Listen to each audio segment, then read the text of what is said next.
Bismillah, alhamdulillah, salatu wassalamu ala rasulihi Muhammad wa ala alihi wa sahbihi ajma'in, amma ba'd. Assalamu alaikum wa rahmatullahi wa barakatuh. Урматтуу бир туугандар, улуу алым, залкар, олуя, тарбиячы Ибн Атоиль ас-Сакандари рахматуллахи алейхи ушул алымга таандык Ал-Хикамул Атоия аттуу эмгегинен акыркы өтүп аткан хикматыбыз бул 13-чү хикмат болгон.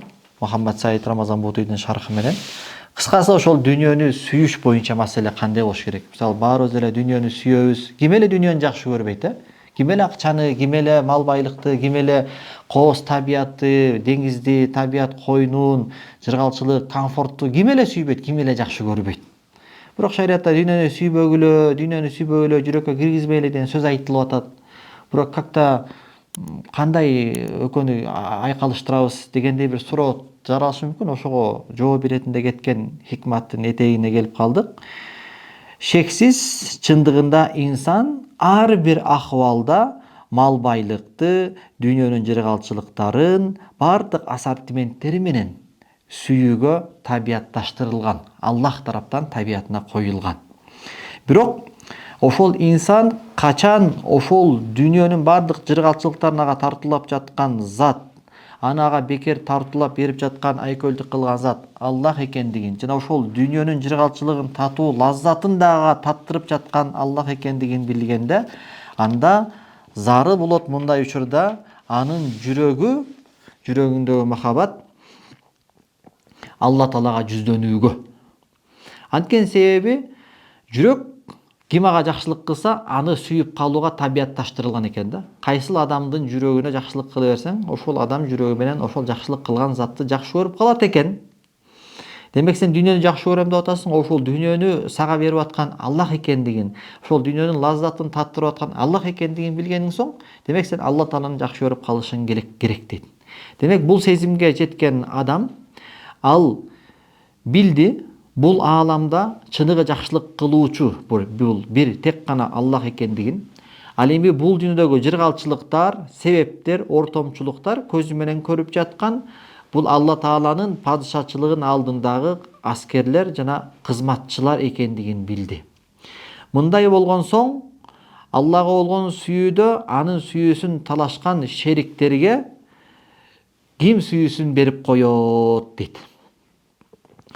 Мындай сезимге ээ болгон адамда чыныгы неамат берүүчү, айкөлдүк кылып ар дайым мунун баарын мага тартуулап жаткан Аллах турбайбы деген сезим орногон соң, жана анын пайдасы үмүт кылынган, зыянынан коркулган бир эле зат, анын экинчиси жок, ал Аллах экендигин билген соң, шексиз андай учурда анын эң биринчи жакшы көргөнү, эң биринчи таазим кылганы, эң биринчи айбаттанганы анын назарында Аллах болуп калат.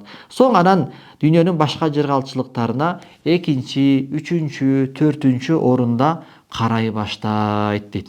Түгүл кээ бир ушул сезимге ээ болгон адамдардын жүрөктөрүндө Алладан өзгөлөргө болгон махабат караманча эле жок болуп кеткен адамдар дагы жок эмес дейт. Бирок Алла Таала өзүнүн айкөлдүгү менен, мээримдүүлүгү менен, жоомарттыгы менен бул сезимди, яни Алланы гана сүй, Алладан башкаларды караманча сүйбөгүн деген өлчөмдү, таразаны бизге өлчөм кылып берген эмес дейт. Ыймандын толук кемел болуусу үчүн аны өлчөм, аны тараза кылган эмес. Ыймандын толук кемел болуусу үчүн Алла Таала кайсыны өлчөм, тараза кылган десе, Аллага болгон махабатың өзгөлөргө болгон махабаттан өйдөрөөк турсун. Ооба, сен балдарыңды, аялыңды, ата-энеңди сүйө албай кое албайсың. Кооз нерселерди көргөндө, сага пайдалуу, чырайлуу нерселерди көргөндө, сен аларды жакшы көрбөй кое албайсың. Бирок Аллага болгон махабатың алардан жогору турсун дегенде өлчөм кылып койгон дейт. Кээ бир шугут ээлери караманча Алладан башканы сүйбөй калган шугут ээлери бар экен, өтө аз болот экен. Аны өлчөм кылган эмес дейт да. Карачы дейт, илахи боорукерлик, илахи мээримдүүлүктүн ушул өлчөм кылып койгондугун ушул аятта кандай чагылып жатканын кара. Астаиду билла.